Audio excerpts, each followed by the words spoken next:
Oi, gente. Boa noite a todo mundo. Espero que vocês estejam bem. Oi, Gabi, como está?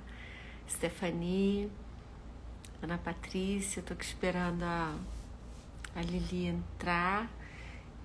Espero que vocês estejam bem. A gente já está passando a metade do curso, né? Oi, Rebeca.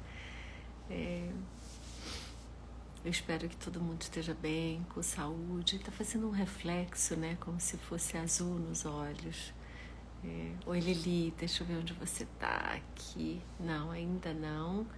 Lili, eu vou buscar você aqui,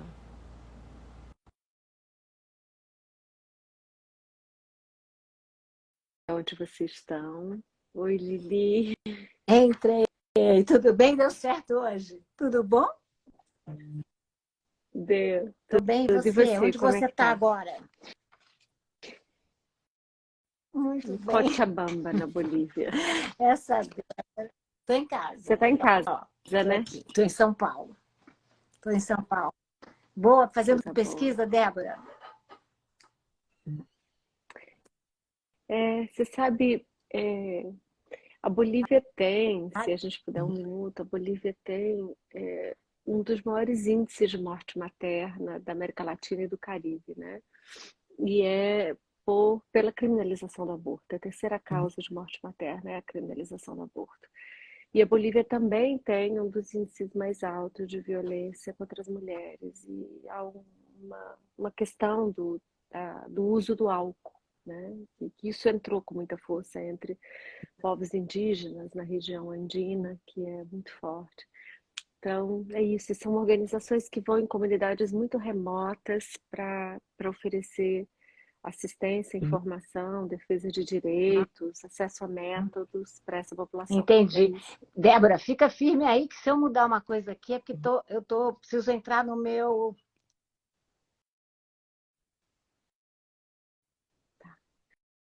E é bom que as pessoas me digam isso, Ana Carolina, Rita Lee. Hoje é um dia de lembrar a Rita Lee. Quem sabe a Lili canta algo da Rita Lee no final, né? É uma boa lembrança. A Estou Lili voltando está agora. voltando, É, e se vocês também puderem. Lili, alguma das pessoas aqui falou hoje da Rita Lee, quem é, sabe você canta eu algo estava dela no até final. tentando lembrar, falar dela um pouquinho, né, da Rita Lee, né, que nos deixou, ela que lutou bravamente contra o câncer, e ela que teve essa importância toda, né, nossa, assim, para uma pauta feminista da liberação sexual, né, enfim, e ela é muito bonito o que as músicas fazem conosco, né, Débora, porque a gente se vive nas músicas, né, cada um vive como se fossem partes da vida nas músicas e isso é o que são, né? É o que são. Ovelha Negra é. Depois eu canto ao final, mas é meu hino. Ovelha Negra sempre foi. É. Então, há duas outras pessoas, né, para a gente lembrar hoje. A Rita Lee é uma delas, outra você pode lembrar, o Davi Miranda, e se você quiser falar um pouco dele, mas também um professor da Universidade de São Paulo chamado Thomas Rafael Golub. Ele foi muito importante no país, no campo do direito ao aborto.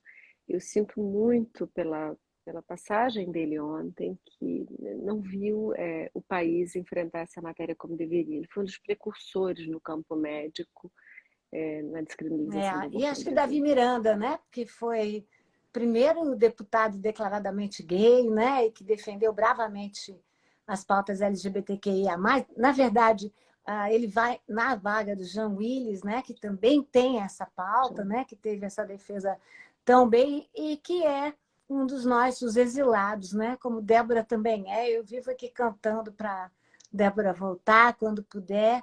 Jean Willis também, né, se exilou por conta da truculência do governo Jair Bolsonaro.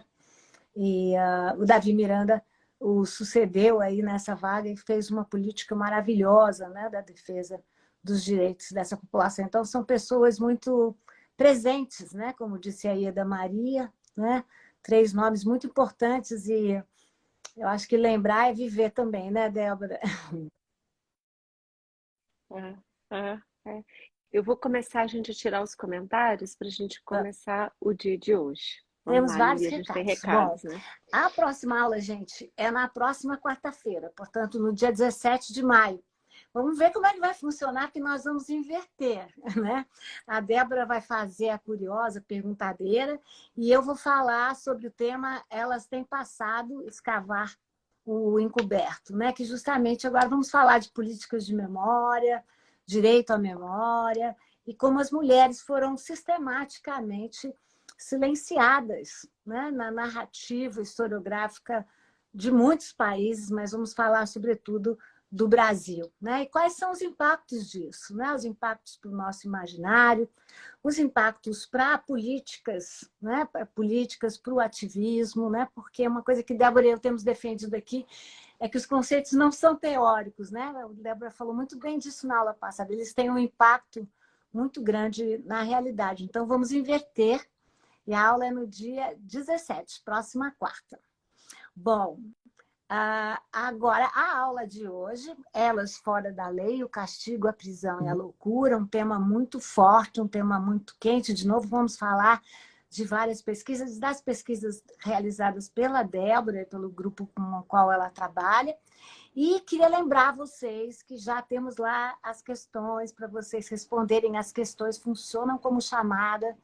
Por favor, façam, por favor, compareçam, né? Porque essa é uma forma de vocês depois receberem aí o seu comprovante de participação no curso. Esqueci alguma coisa, Débora?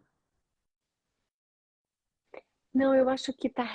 reaberto, né? Todos os exercícios para serem feitos. Então, se você estiver atrasado, você pode fazer para trás e compensar o que por uma acaso tenha ficado perdido E eu no queria caminho. Então, não lembrar deixe de também que fazer. todas essas aulas estão gravadas, né? Então façam os exercícios, Uhum. é muito importante. São muito simples também, não tem nenhuma grande...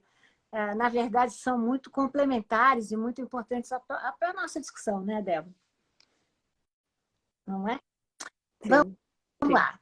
Bom, Então, vamos eu lá. queria Sim. começar, já que nós estamos falando de tantas atualidades, Débora, começar evocando, lembrando um episódio que aconteceu na Câmara entre o deputado do PDS de Roraima, Reinaldo Stefanis, que todo estava, enfim, estava lá, não, na verdade, no Senado, todo paramentado, com a bandeira brasileira, bottom, e ele acusou a colega de casa, Dandara Tonantzin, do PT, acusou-a de uma forma muito forte, porque ela estava justamente retomando o escândalo, né, da falsificação, da possível falsificação da carteira de vacinação de Jair Bolsonaro. Agora, o que me impressionou, Débora, lendo, né, para a gente começar a fazer uma visão mais geral, foi a qualidade, com muitas aspas, da acusação, porque ele chamou a Dandara de louca. E ela respondeu, não tenho nada de louca, eu sou uma professora, estou aqui no Congresso e tudo mais, mas me impressionou muito essa devolução do estereótipo da mulher como desequilibrada, louca, insensata, irracional, né? E estamos falando de 2023, e não das teorias do século XIX e do lombrosianismo. Então, eu queria só rapidamente, antes de entrarmos exatamente nos textos, que você comentasse um pouco a gente, de forma geral, sobre essas políticas de estereótipo em relação às mulheres, né? Porque você perpassa em tantos textos. Depois a gente entra no nosso tema ainda mais. Mas já estamos entrando, né? Porque, afinal, ela foi, de maneira agressiva, violenta, chamada de louca, né? Então, o que é esse estereótipo que se cola tanto às mulheres, né? E quais são as consequências? Eu arriscaria, Lili, talvez pensar que a gente tem pelo menos duas ou três dimensões para começar essa conversa de por que a convocação da histeria, da loucura, do descontrole, da raiva, é convocada as mulheres para convocá-las como não pertencendo Exato. a um determinado espaço ou um lugar, né? Ele é um vocativo para retirá-la do senso de pertencimento.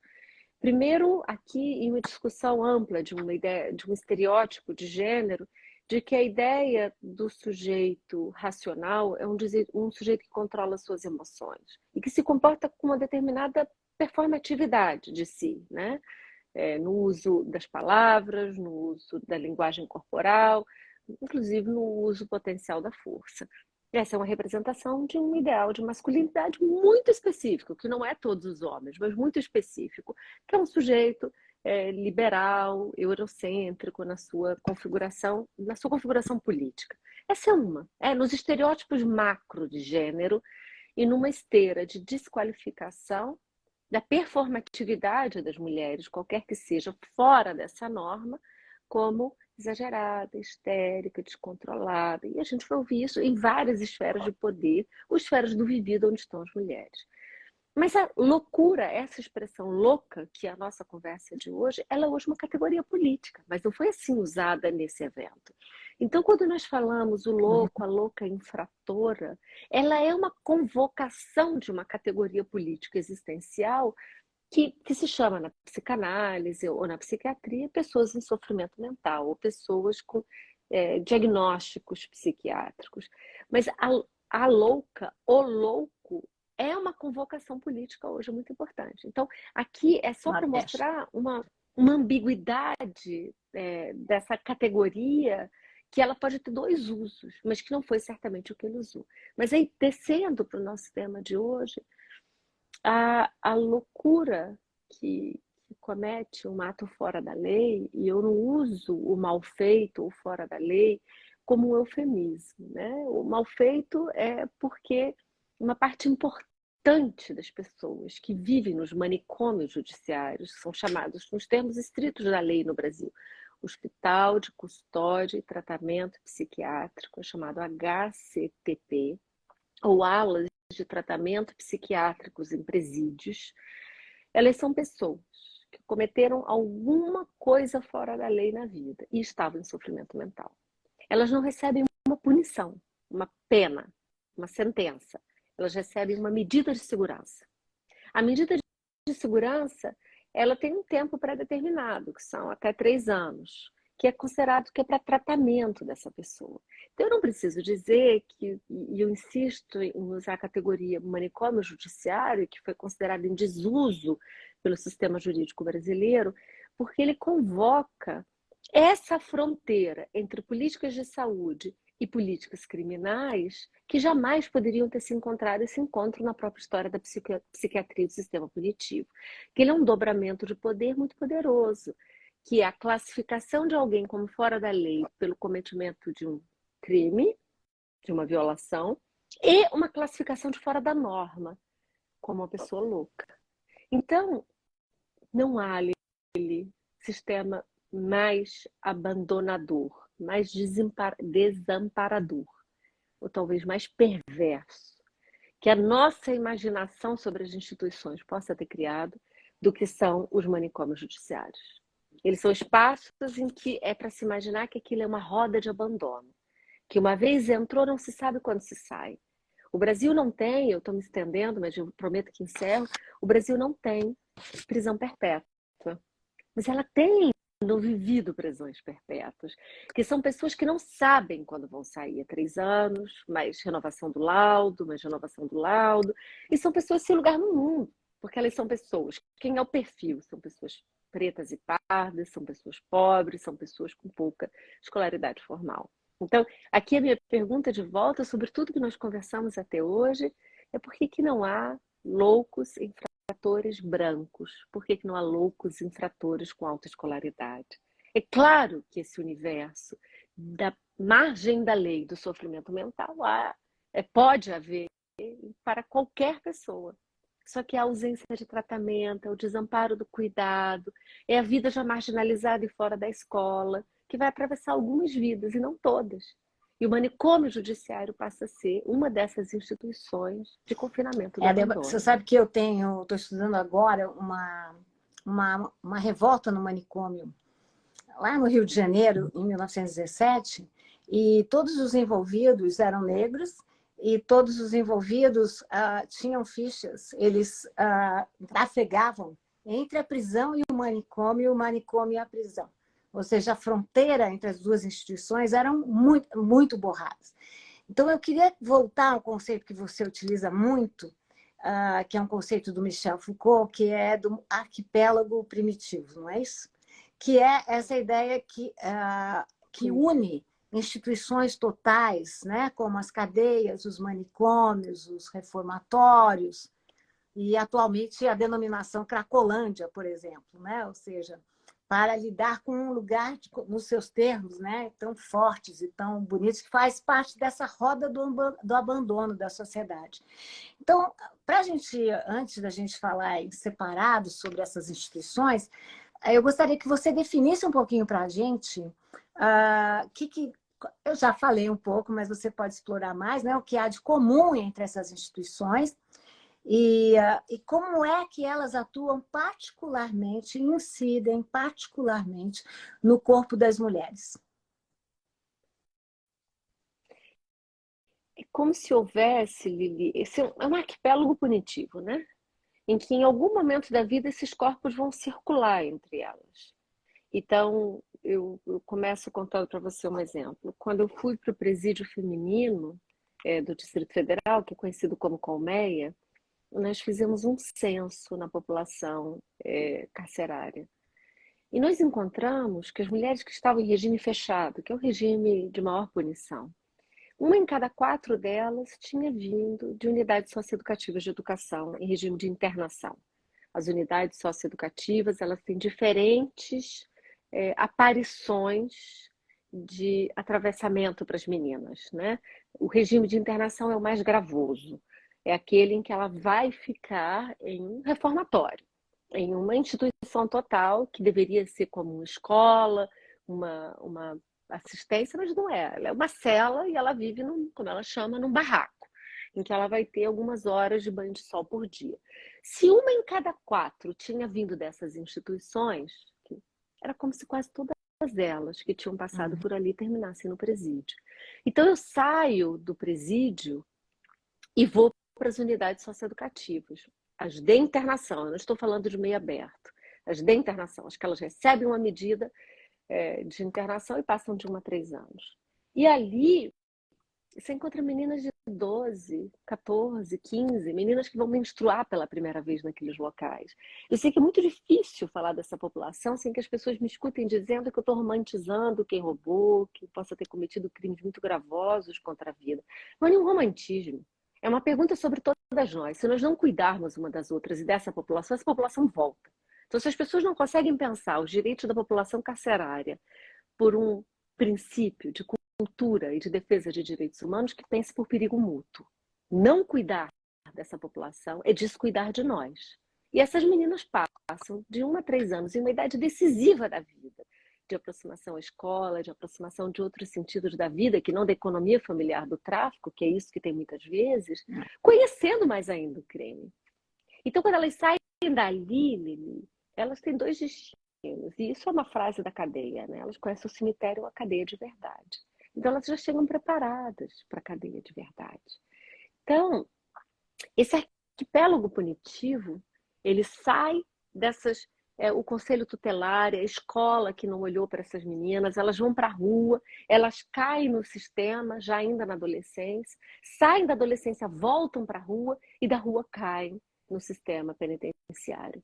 O derradeiro fim é a rua definitiva, que são os regimes das cracolândias, os regimes do povo da rua, ou mesmo dos manicômios judiciários. Muitos estados não têm os hospitais presídios, eles têm alas de tratamento psiquiátrico nos presídios, o que se a gente vai mergulhando na imaginação do horror, você vai dizer, não pode ficar pior. Não, fica pior. Fica pior porque uma aula de tratamento psiquiátrico e um presídio de segurança máxima, como eu visitei no Paraná, é pior. É pior para alguém em sofrimento mental. É pior do que o que eu vi no Amazonas. Então, ela vai aprofundando. Até que, quando eu cheguei na Cracolândia, a Cracolândia em São Paulo ainda era uma enorme população, a gente estava falando de centenas de pessoas, em que se tentava ainda fazer o que se chama política de redução de danos, que é o que há de melhor de ciência. Quer dizer, não adianta você prender, não adianta você punir, não adianta você dizer você vai ser limpo hoje. é dizer, você usa 10 pedras, quem sabe você vai varrer o chão e vai usar 9 pedras. Quem sabe que depois das 9 pedras a gente conseguiu voltar a tomar banho e vai usar 8 pedras. É isso que a ciência já mostrou que funciona. É um processo de ressignificação dos sentidos mais básicos da vida, como a higiene, como dormir numa cama, como tomar banho, como não viver na rua. A rua é um espaço muito inóspito, né? Mas eu quero, antes de passar para você, dizer que, a despeito de ter visto o lado mais obscuro de nós para os outros, né? Porque são sistemas, o arquipélago punitivo de uma maneira geral, nas instituições totalitárias, porque elas todas são instituições totalitárias, que são a sequestração de tudo da vida, inclusive da própria existência, a humanidade sempre resiste, Lili. É uma coisa impressionante. A humanidade sempre se reinventa, sempre resiste. E nas meninas Eu isso sei foi que muito nós intenso vamos para mim. falar das meninas, mas eu não consigo deixar de pensar no Diário do Hospício, né, escrito pelo Lima Barreto. E como Lima Barreto saiu da sua primeira internação em 1914, das mãos da polícia, né? Foi a polícia que o levou, o seu irmão, na verdade, um policial, né? E ele depois, em 1914, aí logo depois ele escreve Triste Fim de Policarpo Quaresma. Quer dizer, é de uma força terrível, né? E maravilhosa, né? Esse espaço de que essas pessoas se reinventam, né? Elas conseguem, né? Mais. Na humanidade é sempre mais. Mas eu ia... Lili, eu posso só te cortar Ai, aqui para deixa eu só contar dizer essa uma história coisa e você vai contar a me história. perdoe, mas O ato falho que eu fiz, só para lembrar, olha que interessante, em vez de falar de arquipélago punitivo, eu falei de arquipélago primitivo. O que é muito interessante para a gente pensar primitivo. até na base dessas instituições totais, que são justamente as instituições criadas no século XIX, né? Que acreditavam que o criminoso e o louco eram primitivos entre nós, né? A pergunta que fica é quem é bárbaro, né? Como diz Levi-Strauss, aquele que acredita na barbárie, né? Mas me conta aí a sua história. Não, não, mas eu achei até que você tinha feito intencional por isso. É, quando eu cheguei, eu estava fazendo o censo dos manicômios judiciários, o primeiro manicômio judiciário no Brasil, do Rio de Janeiro, do qual você está fazendo a pesquisa. E em quase 100 anos dessas instituições do Brasil, nunca se tinha contado essa população. E contar é uma forma de existir, contar é uma forma de saber, inclusive quando se prendem, nunca. E isso era 2011. Nunca havia sido contada essa população, sequer número de instituições sabia. Então, nós fomos em uma caravana pelo país, visitando todas as instituições ao qual o Estado tinha alguma noção nos estados, né, ao qual o governo federal tinha alguma noção de que existia alguma ala, algum manicômio. E o filme A Casa dos Mortos, que eu jamais poderia ter sido eu a dar esse título sobre um lugar, surge a partir daí. Quando eu chego na Bahia, eu não sabia onde eu ia fazer o filme, eu estava fazendo os céus, e eu queria contar essa história, eu achava que ela precisava ser vista, para ela ser crível, ela precisava ser vista, porque o estigma do medo, do psicopata, do sujeito que iria, né, nos comer vivo, que está ali dentro, ela tinha que ser, ela tinha que ser provocada, né, assombrada. E quando eu chego na Bahia e eu decidi que eu ia fazer a lipo, por várias razões, eu passei muitas semanas, meses, antes de ligar a câmera, sendo aceita pelos internos, pelos habitantes daquele lugar. E eu tinha certeza que eu não podia circular com a câmera com escolta ao meu lado. Então, eu tinha um pedido para a direção da unidade, que era eu ia sozinha. E eles me diziam, você vai sozinha se você nunca tirar o jaleco branco do psiquiatra. Porque é o que controla, mais do que qualquer força, é o sossega-leão. E aí eu já tinha certeza do que eu ia filmar, eu já tinha uma história na minha cabeça, né? A antropologia não existe assim, mas você vai, eu vou ligar a câmera e é isso que eu acho que eu vou contar. Primeiro dia que eu entro com a câmera, um interno que se chamava Bubu, que está no filme, ele diz assim, ei, não, a gente vai inverter aqui, eu vou fazer perguntas para você. E ele começa a fazer pergunta, quem é você, por que você está aqui, por que você quer contar essa história? Não, essa história não é que tem que ser contada. E aí ficamos nisso, mas ele atrás da câmera me perguntando. No dia seguinte, quando eu retorno, com a câmera já ligada e entrando, ele disse: vem aqui, eu escrevi um poema para você. E o poema se chamava Casa dos Mortos, né? Um homônimo com Dostoiévski, sobre também uma história de instituições totalitárias que era um presídio. E na Casa dos Mortos ele dizia: tem 3 atos. As mortes sem batidas de sino, que são as pessoas que morrem e ninguém chora. As mortes ditas ilegais e que existem, que eram as mortes cotidianas, pelas drogas, né? E ele terminava dizendo: porque aqui é a casa dos mortos, onde nós entramos e somos esquecidos. Então eu pego aquele poema, era um papel todo amassado, com 96 versos, e eu dizia: aqui está o meu roteiro, eu tenho que buscar os 3 atos. As mortes sem batidas de sino, que são mortes sem batidas de sino nesse lugar. E aí eu passei a ficar com a câmera ao meu lado sem gravar. Eu dizendo: o que é a morte sem batida de sino? O que é alguém morrer e ninguém chorar quando um interno se suicida? Quando ele se suicida, os outros me chamam e dizem: ele morreu. Ele estava numa solitária, ele era um único numa solitária, porque estava em um surto violento. Eu disse: aqui as mortes sem batidas de sino. Esse sujeito nem mais nome tem. Nem mais pares no mundo ele tem. Ele vivia sozinho. E ele se suicida com um pedaço de lençol.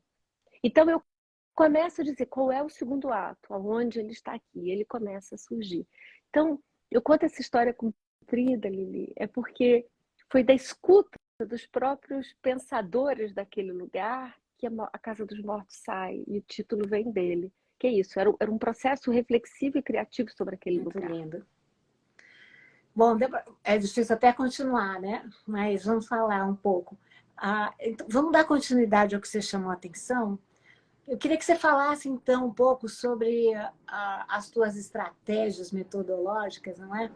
Que você já mencionou isso, mas elas são muito pouco... São diferentes das estratégias das ciências sociais de uma maneira geral. Então, eu gostaria que você comentasse um pouquinho qual é a metodologia que a gente usa para pesquisar nesses lugares. Queria contar uma história também, porque eu, durante 4 anos, tomei parte, organizei um clube de leitura na penitenciária feminina de Santana, né? Não é a mesma experiência que a sua, porque era um clube de leitura e nós assim, distribuímos os livros, né? E a cada vez nós selecionávamos, eu trazia 3 opções e as meninas que participavam comigo selecionavam os livros que gostariam de ler.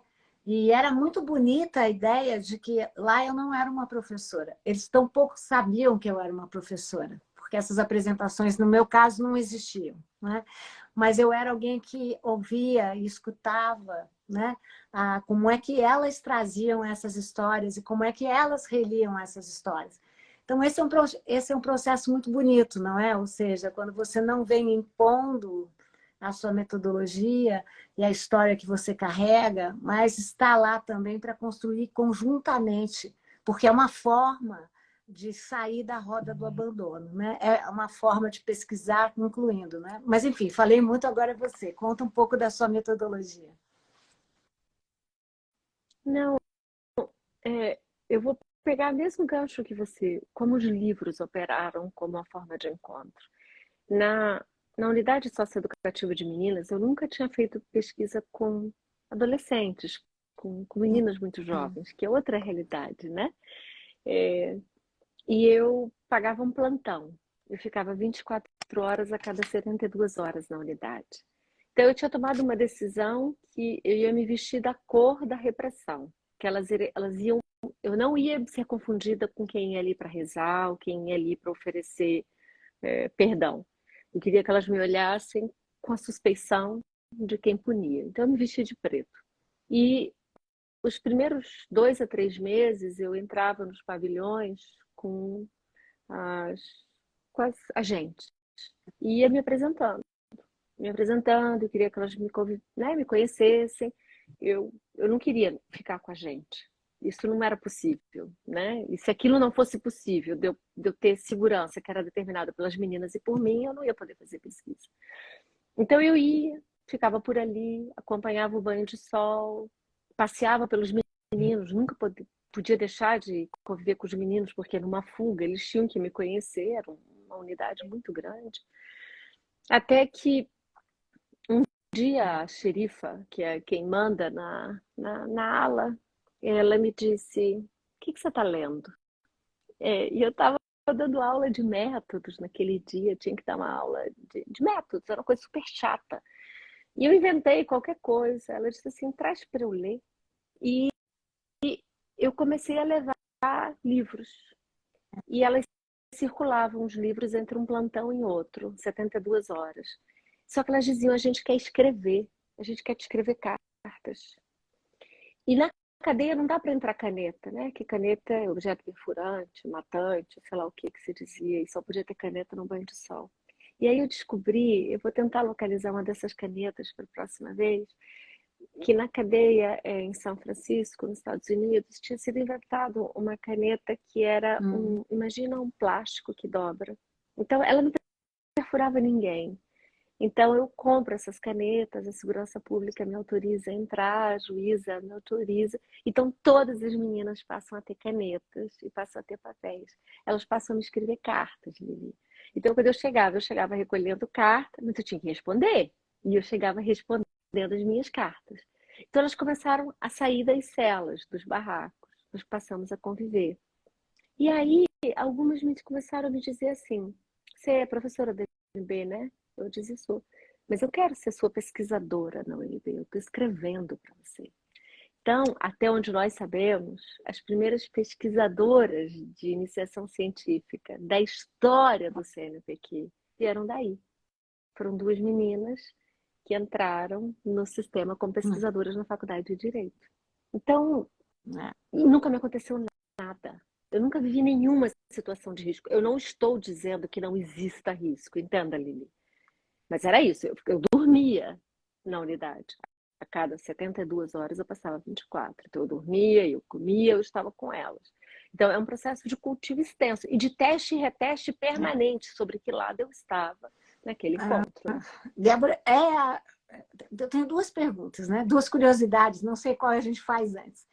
A primeira é que eu li aqui esse livro tão bonito, né? Cartas de uma Menina Presa, está entre as leituras, não sei mais se as principais ou as indicadas, que é justamente uma troca de cartas entre você, Débora, e a Thalia, ou Thalia, não sei como se diz, né? Que era uma espécie de xerife, né? Se não no local, pelo menos na vida, né? Na vida que ela deixou. E, então, a primeira, eu gostaria que você contasse um pouco para quem está nos ouvindo essa troca de cartas que é tão bonita, né? E como nesse fato não é só a resposta é muito mais do que uma resposta, é uma relação que se estabelece, né? Aí nessa troca de cartas. E a segunda é contrastar, atravessar essa imagem que é mais qualitativa, afetiva, com os dados do encarceramento feminino, né? Porque nos textos que nós lemos, a gente vê que de 2006 a 2014 tem um crescimento inédito, né, na população carcerária feminina, né, que cresce 567,4%, que é uma média maior do que o crescimento da média masculina, de 220%. Eu chamo a atenção para esse dado, para quem está aqui nos escutando, porque nós sabemos também que o Brasil é um dos países que mais encarcera, né? Atrás dos Estados Unidos, né? China, mas é dos países mais que tem marcas mais radicais, né? Então, eu gostaria que você contrastasse, de um lado, essa relação com a Thalia, que não me parece, que também um outro dado que mostra que a maioria das mulheres encarceradas, um motivo, isso eu também presenciei, na verdade, elas foram aviões, né, de seus companheiros, namorados, amigos, amantes, o que for, né? E já o caso da Thalia era diferente, né? Ou seja, ela tinha lá a sua gênese fora e dentro. Então, eu gostaria que você contrastasse agora os números com a pessoa da Thalia, né? Ou seja, o que as pessoas dizem diante desses números tão violentos e tão radicais do encarceramento feminino? Ela era, sim, uma das xerifas dentro da unidade socioeducativa de meninas. E a nossa relação começa porque ela estudava na escola da unidade. E tinha um concurso de redações, que era a minha professora heroína, era uma coisa assim que a Unesco tinha feito, eu não me lembro muito bem. Era um título assim, de pré-adolescente. E aí ela Ah, escreve sobre mim. Ela diz, a minha professora, ela chega, e ela me descrevia de um jeito que eu não me vejo, mas era como ela vivia. Ela chega miudinha, ela é muito menor do que eu, ela chega carregada de livro. E aí era a relação uhum. de poder invertida, era muito interessante como ela me via. Bem, ela escreve essa redação ganha o Prêmio Nacional de Redações no Dia do Professor, e nós temos que sair pela primeira vez da cadeia juntas, da unidade socioeducativa, para receber o prêmio na Unesco. E naquele momento, duas internas puderam ir. E havia algumas universidades privadas no DF que estavam na premiação. Nós aproveitamos aquele momento para pedir bolsas para as meninas internas na cadeia, né? Para as meninas internas no sistema socioeducativo. Algumas delas se formaram, Lili. Esse atravessamento, que não é nenhum ato salvacionismo, é de como os encontros com outras realidades podem fazer um atravessamento de realidade. Mas ela passa a ser, em pouco tempo, o que eu escrevo em Cadeia Gelada sobre mulheres. Ela, em pouco tempo, a economia doméstica, a economia da rua, faz ela cair, ela cai no sistema prisional. Então, eu vou, meses É. depois, visitá-la já no presídio, e ela como uma presa. Conta mais da Thalia, conta mais dela, conta mais dessa relação, É, já no presídio, né? Ou seja, eu acho que é como ela reclama da liberdade, como ela reconhece os seus erros, mas ao mesmo tempo que era uma outra vida, né? Que é tão é, bonita, né? O que ela diz, o que ela repete aqui. Não quer contar um pouquinho para a gente? Eu fiquei tão impactada. não, Lili, e não existe encontros na vida, voltando para a sua pergunta sobre pesquisa. O encontro de pesquisa ele é um encontro entre pessoas. E o encontro entre pessoas, ele não está confinado às instituições, aos espaços, aos territórios em que eles foram constituídos. A primeira coisa que essas meninas faziam quando saíam desses lugares era dizer: eu estou aqui. Elas me chamavam de Dona Débora, né? Dona Débora era a Damares que me chamava assim na cadeia, né? É assim, Dona Débora, eu estou aqui. Eu estou aqui.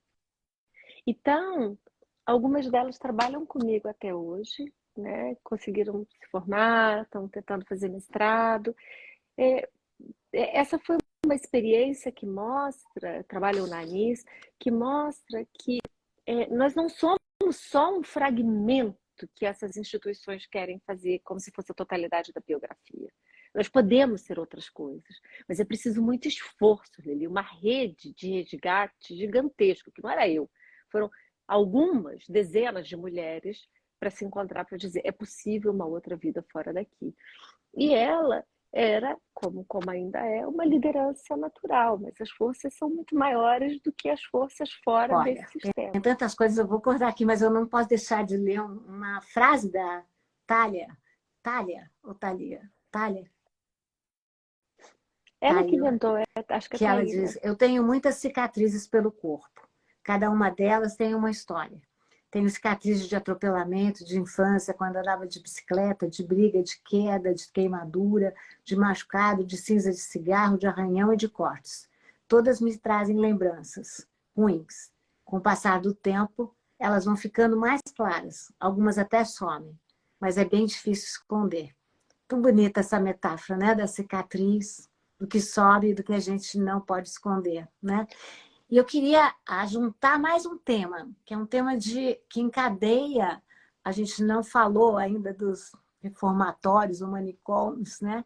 Ou da figura da Zefinha, que talvez a gente possa falar um pouquinho, mas como a gente tem aqui alguns minutos só, se você pudesse encadear essas duas instituições, a cadeia e os reformatórios, os manicômios, com a ideia da solidão e com mais essa personagem, a Zefinha. Lili, só para contar a ideia desse livro, esse livro surge em um momento em que ele era uma iniciativa para tentativa de entrar com uma literatura que fosse quase que documental sobre a vida nesses espaços, nos programas nacionais do livro. Aí é quando veio o governo Bolsonaro e nada disso foi possível. Então era Nossa. essa ideia que estava por trás. A literatura sobre essas instituições para uma população leitora adolescente, né? Bem, mas vamos lá. Não há pior castigo para a vida do que ser transformado em um indivíduo. É ser compulsoriamente individualizado. As instituições totalitárias de punição, elas fazem isso conosco. Então, fazem isso com as pessoas que têm a liberdade sequestrada, né? É ser um indivíduo, é ser um indivíduo apartado, é ser um indivíduo fora do bando, né? Estar no bando é estar protegido. E algumas evidências do que é esse castigo de ser confinado à solidão, que é mais do que outras experiências, é vista pelos calendários que a gente tinha nas celas, nos barracos. Ele é um calendário que o ciclo da vida é sempre o do encontro. É o dia do sábado da visita, que chegava a Cobal, que é a compra. É o dia em que a juíza visita a unidade, é o dia do saidão, é o dia do, é o dia de alguma coisa que aquele mundo se cruza com outro mundo, mas em que aquela menina ela não está mais sozinha, né? Então, não há nenhum outro lugar produtor dessa solidão tão perverso quanto os manicômios judiciários, porque são a medicalização do corpo, a medicalização da vontade, a medicalização do desejo, e a transformação plena e absoluta no indivíduo confinado a uma solitária, né? Como era o caso de Zefinha. Então, Zefinha vivia há quase 4 décadas em regime de abandono. E a leitura dos laudos psiquiátricos sobre Zefinha ali dentro, eles são construtores da loucura e elaboradores do perigo. Porque o que diz a legislação é que essas pessoas são aí confinadas porque elas representam um perigo para nós. Mas, na verdade, uma vida assim é uma vida de É uma desaparecimento, né? Uma prisão vida de perpétua, né? sequestração. Então, nós temos prisão perpétua, como você bem disse, né? Olha, eu queria te perguntar duas coisinhas, porque a gente daqui a pouco tem que abrir para todos, não é? A primeira é uma curiosidade. Você tem contatos, né? Contatos com a Zefinha, com a Thalia, a Thalia, a Tayla, ou seja, como é que se faz essa pesquisa, né? E que não é a pesquisa do abandono. E a outra e última é um pouco, se você tiver um tempinho para falar da especificidade dessas mulheres que vivem nessas instituições totais, né? Eu me refiro à questão da maternidade, da saúde reprodutiva, né? A questão do cuidado com o corpo propriamente dito. Acho que seria uma boa forma para a gente dar uma alinhavada nessa temática tão ampla e tão difícil, né? De definir, lidar. Lili, a gente nunca entra nesses lugares, ele nunca mais vai sair da gente.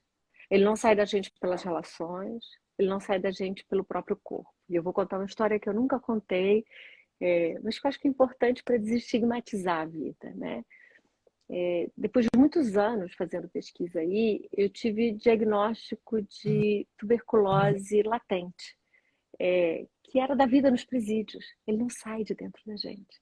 Eu me tratei, eu me cuidei, coisas que muitas das pessoas nos presídios não tiveram condições. Era o bacilo, eu fui vacinada, mas é o exemplo mais claro do que esse lugar nunca vai sair de nós.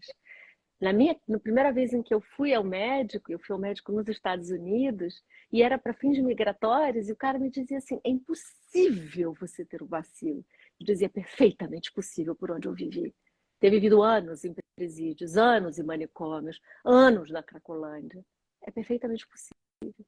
Então, essa cicatriz desse encontro, ele é eterno, não apenas em que o seu corpo passa a ser, mas nos encontros. A gente não bate essa porta com os agentes, com as presas, com as meninas presas e diz: esses dois mundos não existem mais. Né? E nos 9 meses que eu fui fazer tratamento, Lili, cada médico que eu batia me dizia: é impossível você ter o bacilo. Eu dizia: perfeitamente possível. A comprovação diagnóstica demorava mais, eu tinha todas as certezas, não tem nenhum sintoma, né? O bacilo, a tuberculose, as pessoas não transmitem, não têm a doença. Você faz como um tratamento preventivo para o seu envelhecimento, para doenças de queda de imunidade. E eu conto isso simplesmente para dizer que esses são esses lugares. Eles são lugares adoecedores no nível mais básico da existência, que é de uma tuberculose, que é do HIV, que é da solidão, que é da doença mental. E eu, saindo dali, eu tenho tratamento, não tenho nada e a vida segue. E as outras pessoas sequer com uma tuberculose ativa, como muitas vezes eu fiquei em celas com mulheres com tuberculose ativa, não tinham tratamento. Vamos abrir para... Vamos para as perguntas? E eu conto isso, Lili, para dizer para as pessoas como elas precisam derrubar o estigma da tuberculose, né? É uma doença tratável, é uma doença que as pessoas podem viver a vida, né? E eu repito, ter o bacilo não é ter a doença. E a tuberculose, a gente não pode esquecer, no século XIX, era um dos índices de degeneração racial, né? Quer dizer, é uma coisa terrível quando você ainda adiciona essa pecha, né? De degeneração, impressionante, né? E quem é que você conhece, Lili, que teve tuberculose? Eu conheci, eu só conheci porque eu estava na cadeia. Também. É uma doença da pobreza, é uma doença da institucionalidade, das pessoas, é uma doença negras, da vida margem. Né? Então, uma doença do abandono mesmo, né? Sem dúvida, sem dúvida. Uma doença do abandono. Então, o atravessamento dessa, quando eu conto esse exemplo, é só por uma metáfora da doença, como uma metáfora da própria existência. Não tem, a cadeia não sai mais de você. Esses lugares não podem sair de você. Porque é de um cinismo. E a gente pega nos nomes também, né? Eu sempre me parei pensando, reformatório, né? Estamos reformando, não é? Os nomes são terríveis, não é, Débora? E eu uso intencionalmente, né? A legislação hoje não usa, usa unidade socioeducativa de internação, né? Mas que Veja, a Eva Nunes tem uma pergunta. Tem um monte de pergunta hoje. Como ser criativa dentro das regras? Metodologia e criatividade pode andar de mãos dadas? Não, começa, você quer começar, Lili? Fala. Eu queria dizer que sim, que pode andar de mão dadas e a gente tem que andar de mão dadas. Porque quanto mais métodos e mais rigor você tiver, é de onde mais você vai poder inventar. Porque a metodologia é o que vai permitir uma confiabilidade no que você vai vir a dizer. Então eu tenho que ser capaz de explicar como é que eu coletei meus dados, como é que eu fiz tal filme, como é que eu fiz o censo. E a sua criatividade vai vir daí, e não ao revés. E tem uma questão do campo acadêmico, né? que muitas vezes os modelos vêm de fora. Né? Nós discutimos tanto isso no que se refere, por exemplo, ao conceito de interseccionalidade. Né? E toda vez que nós vamos aplicar os conceitos, é preciso ter muita criatividade para traduzi-los a um contexto diferente, a uma realidade diferente. Isso não quer dizer menos rigor. Eu acho que é mais rigor. Né? A gente tem que ser muito ativista aqui, né? Nessa questão de usar a metodologia criticamente a nosso favor. Né? Também acho, até porque você quer transformar coisas que não tenham, que têm resistências para serem transformadas, né? E é por aí que o método nos ajuda. Ela oferece um espaço em comum para esse diálogo. Não pode... Veja, diga. Aqui diz assim, e como superar o estigma do pós-encarceramento e o preconceito sobre a saúde mental? É muito difícil, porque o estigma sobre a saúde mental sozinha ou sobre o encarceramento sozinho já é intenso. Imagine quando essas duas coisas se unem. Porque nós temos medo da loucura, né, Lili? As pessoas têm medo da loucura. Elas têm medo. E as pessoas também têm muito medo das pessoas que já estiveram numa prisão. Então é muito difícil superar esse... Não é? Não que as pessoas superem, mas que a sociedade supere esse passado. Né? É um caminho de inclusão muito complexo, muito difícil, é preciso falar dele, né? Falar e alterar, né? Mexer nessas... Senão além de tudo, além da prisão perpétua que Débora comentava tão bem, é uma eterna condenação, não é verdade? É uma eterna condenação. E a impossibilidade de existir em um lugar, né, Lili? Não existir na família, não existir no mundo possível comum, né? A Viviane conta a história sobre Barbacena, que foi a cidade dos loucos, pela quantidade de manicômios. Há um livro muito importante com um conjunto de fotografias sobre o manicômio de É. Barbacena, que são fotografias Bom, as atrozes. fotografias que a gente tem acesso, né, dos manicômios de uma forma geral, são de uma solidão, de um terror, né, Débora, de uma tristeza, de um abandono tremendos. Vale a pena prestar atenção nela. Você sabe, Lili, que uma das coisas mais difíceis, eu vou abrir os comentários de novo. Uma das coisas mais difíceis para mim, quando fui fazer Casa dos Mortos, era como contar uma história sem desumanizar, né? Sem desumanizar mais ainda do que aquele lugar já fazia, né? Que era não filmar. E aí, quais eram as minhas regras? Era não filmar coisas que eu não filmaria de pessoas fora dali. Então, essa era a minha regra do comum que tinha que atravessar aqueles muros. Mas era muito difícil, mas muito difícil.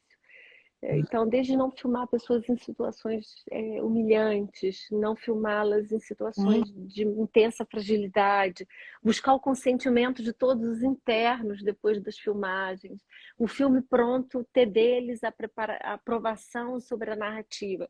Isso exigiu muita criatividade diante dos métodos, né? E riscos é. também. É porque é preciso preservar, né? E é também muito importante, quando a gente falar de, né, lidar aqui com fotografia, como lidar com documentos visuais, que a gente tenha muito respeito, não é? Por essas pessoas, não expô-las em situações que elas também não gostariam, né? Como é que você faz isso no sentido de usar também a fotografia como uma forma de denúncia, mas ao mesmo tempo não como uma forma de humilhação, você não devolve o sentido primeiro daquela foto, que é uma foto do poder, que é humilhar, né? Como é que você faz isso sem humilhar, né? E há um desafio em particular nos vídeos e nas fotografias ativistas, que é a ideia de que a imagem ela Uhum. tem que ser a do choque. E ela é um atravessamento moral que antecede a ideia da representação, porque a estética e o enquadramento passa a ser ao de um choque que não é do assombro, é a do horror. Há estudos sistemáticos mostrando que esse tipo de narrativa visual não é capaz de engajar a transformação, porque ela provoca repulsa. O que não se quer é estar junto, né? Você não quer ver aquilo, você não suporta ver aquilo. Então, como é que você provoca a ternura no, no assombro? Essa é a pergunta, porque nós temos que provocar a ternura. E eu conto a você que quando a ideia do filme chegou a mim, chegou para uma pessoa que me procurou e disse assim: Débora, em todos os manicômios judiciários do Brasil há um ladrão de bicicleta. E a minha primeira reação foi dizer: ai, que ladrão de bicicleta em manicômio judiciário e abandonado. Em todas as unidades do país que eu fui, eu encontrei um ladrão de bicicleta.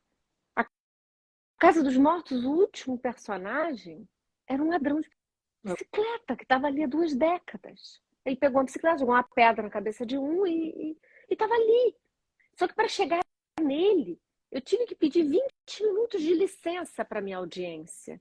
Para dizer, está aqui a história, para chegar nele. E como entremear com o horror e com outras linguagens, como o humor.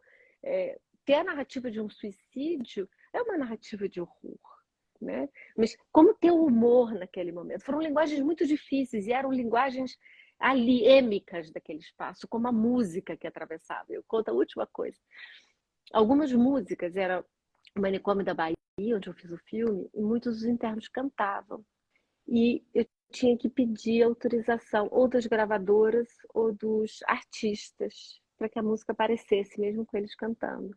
Eu Olha tive só. alguns que não me autorizavam, que diziam que não queria, A música num Ô, filme de Débora, loucos. tem o pessoal perguntando aqui, uma pergunta tão bonita, né? De como, acho que é Carla, né? Me corrige, Carla, se estiver errado, pensar na ternura do assombro, né? E eu fiquei pensando muito, para além desse lindo exemplo da música, numa imagem que todos conhecem, todos e todas, do Augusto Stahl, que foi um cientista, na verdade, um fotógrafo contratado pelo Agassiz, um cientista suíço radicado nos Estados Unidos, que quis fazer fotografias da mestiçagem brasileira para comprovar a degeneração. E são essas fotos terríveis, que não devem ser mostradas nas escolas. Tem gente dizendo aqui, eu me arrependo de ter mostrado essas fotos, que são aquelas, vocês já viram, que são as fotos de escravizados de frente, de perfil e de lado. E há uma série de artistas que têm transformado essas fotos, né, e vestido as pessoas. Vestido com os adereços, vestidos. Então, tem muitas maneiras da gente lidar com o assombro de maneira afetada, com ternura, como estão dizendo aí nos comentários. Isso é muito importante, né, Débora? Que a gente não afaste, que a gente chame, né? Porque, claro, porque a gente precisa da beleza, né? A beleza que é isso, a Não, estética, e não é uma romantização da pobreza, não é uma romantização do horror, nada disso. É porque a beleza, ela está no humano.